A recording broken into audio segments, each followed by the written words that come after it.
Piling mo yung batang inuutos-utusan, pinaglalampaso, pinaguhugas ng pinggan, mga kawawang bata yan. Hindi ah. Alam mo natututunan ng mga batang yan? Obedience. Alam mo natututunan yan? Maging maliksi, maging malakas. Ang tunay na kawawa is yung mga batang binibaby. Kasi yung batang binaby, mga lampa. Mga batang binaby, mga iyakin yan. Mga walang alam gawin sa mundo. Paglabas niyan sa puder ng kanilang magulang, sasabihin ko sa ito yung mga batang to, mga batugan, tignan mo. Mapagalitan lang ng boss, iiyak yan, tapos magre-resign. Gusto mo ba ganun ang anak mo?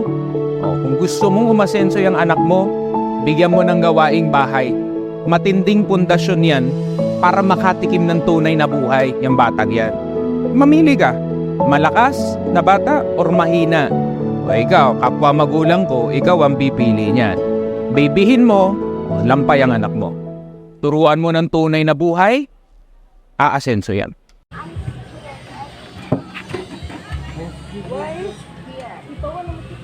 Bye-bye, see you.